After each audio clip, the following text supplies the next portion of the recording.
Hi everyone, welcome back. It's the Louis Vuitton Princess, and today I am going to be sharing with you guys my latest purchase. So I am super excited about this one. This is a very rare limited edition Keepall. So as you guys know, I don't have a ton of luggage in my collection. I'm not a big luggage person, but I'd actually kind of been wanting a piece of luggage pretty recently, and so I'd been on the lookout.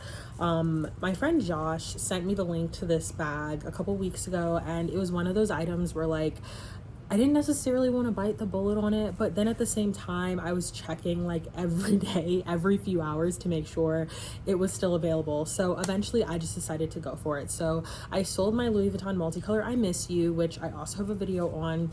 And I don't know, I mentioned this even in the video of it was a beautiful bag and I didn't want to sell it because it was super rare, but at the same time, I wasn't feeling it. I think it was the color layout I didn't like, so I just decided to sell it because it's I'd rather, sell it and use the money to buy something that's also super rare that I know I'm actually going to use instead of just holding on to something that I know I'm not going to use. So let's get into the bag. Now, I'm not going to show y'all where I got this bag from because I don't support this place. They're very ghetto. I don't like them. So I try not to show anything on my page that I don't support. A lot of people take buying recommendations from me and I don't want to show y'all anything that, So the bag is the Louis Vuitton Centenaire Keepall 45. Very happy.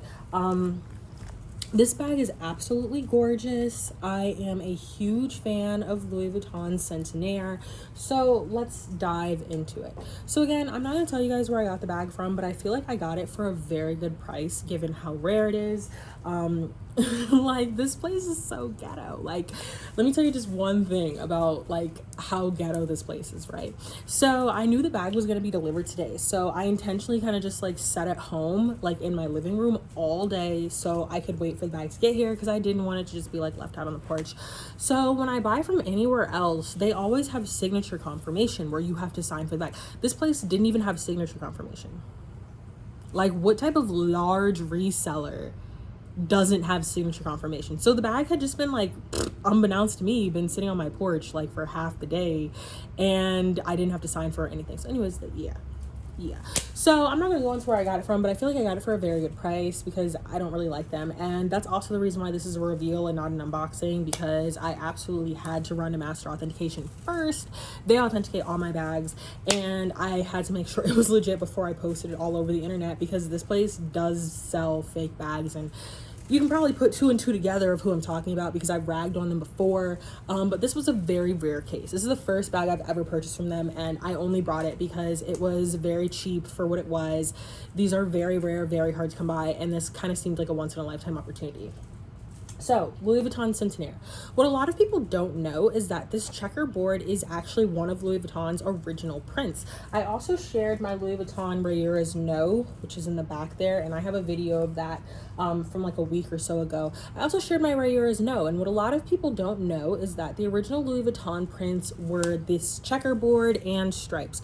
A lot of people think that the monogram is traditional. The monogram was actually made as a result of them trying to stop counterfeiting. They felt like they needed to make a signature print, a signature monogram, and so these were the actual original prints. They just felt that these were easier to sort of to replicate. So the Louis Vuitton Centenaire collection came out in 1996, and it was in celebration of Louis Vuitton's 100th anniversary. So I actually really love Centenaire. I'm currently on the hunt for Centenaire bags. It's my latest obsession. I have one other Centenaire bag in my collection, and that's my Louis Vuitton Centenaire Marche Kelly. I don't think I have a video on that one, so I should probably make one, but that's my other Centenaire bag, and I'm really happy to have another Centenaire bag. I actually passed up on a Centenaire Alma last week, and I'm really sad about that. When a lot of people think about Centenaire, they typically think about the Louis Vuitton Centenaire Soho backpack and the Louis Vuitton Chelsea. I'm not really a big fan of either of those. I prefer the other traditional styles.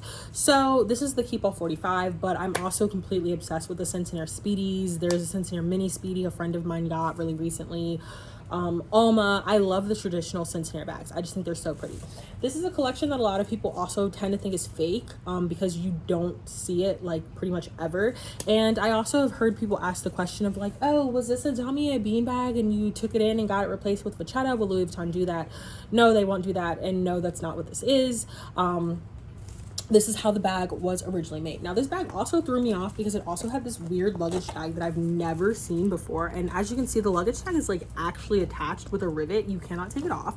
And on the back, it has writing. And this writing says Louis Vuitton Golf Cup 1997 Hawaii. So I'm still looking into that. If you know anything about the Louis Vuitton 1997 Golf Cup, please let me know in the comments or DM me on Instagram because I have never heard of that.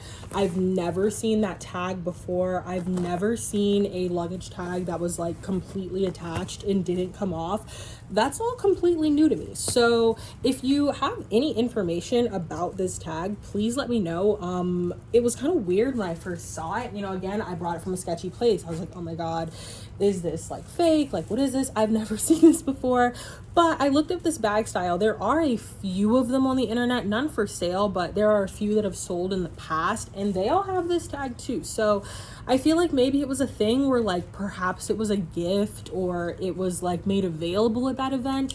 But nonetheless, if you know anything about the 1997 Louis Vuitton Golf Cup, please let me know. So I showed you guys briefly the bag, just like a high level overview. And I mean, as you can see, the bag is basically pristine. Again, this is a 1997 bag. So we're talking over 25 years old. I don't know if anybody ever carried this. The Vachetta is very light and even, super pretty patina, and you just cannot match Louis Vuitton Centenaire. I love Louis Vuitton Centenaire. It's one of my all-time favorite prints. I'm super happy to have this Keepall 45. I love the Keepall 45. It's not too big, not too small, and this one will definitely complement my multicolor Keepalls that I already have. As you guys know, I don't like to buy the same bags that everybody else has. I like to buy stuff that other people don't have. So when I was in the market for a Keepall, I absolutely wanted to get one that's uncommon and you don't see very much, and this is one that you hardly ever see anyone with. So as always, if you'd like to see more of my collection and more of this bag, make sure you stop by my Instagram, the Louis Vuitton Princess. And if you'd like to shop my closet, make sure you stop by my Instagram, shop LV Princess. And I hope you guys enjoy the rest of your day.